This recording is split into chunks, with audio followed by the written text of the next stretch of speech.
Ukraine was part of the free trade area. We had free custom borders to Ukraine, and that would have certain consequences to us.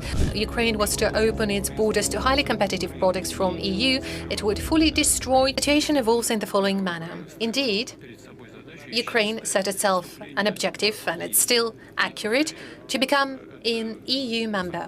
And this is a choice Ukraine is entirely authorized to make. It is entirely up to Ukraine to choose how they structure their international relations, how they structure their economic ties.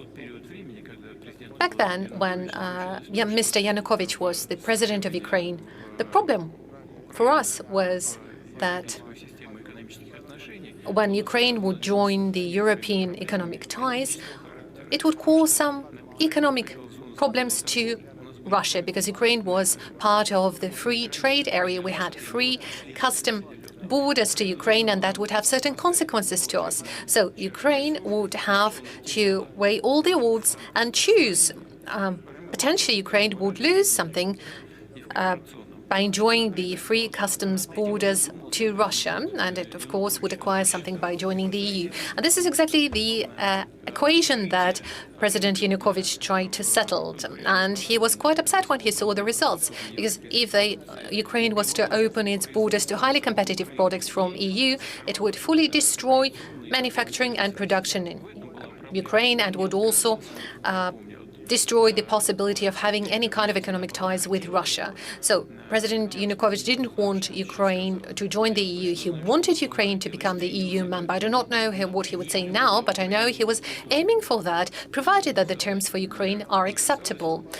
This matter had nothing to do with us, except the only fact that it would affect our interest in terms of cooperation with Ukraine economically wise. But otherwise, we never objected to any kind of integrational processes between Ukraine and Europe.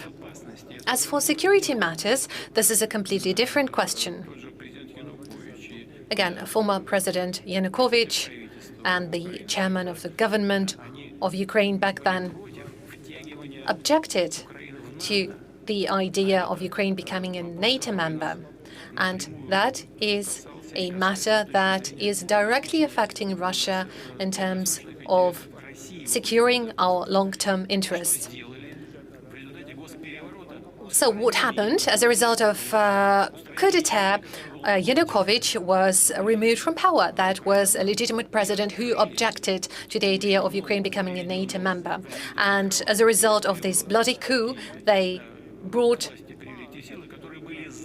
those forces to power that supported the idea of Ukraine becoming a NATO member, and they still insist on this idea.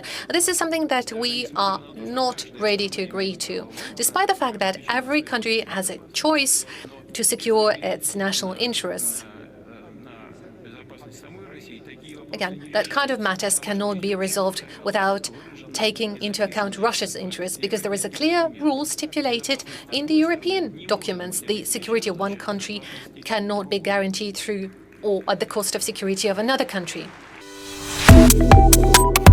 Subscribe to Oneindia and never miss an update.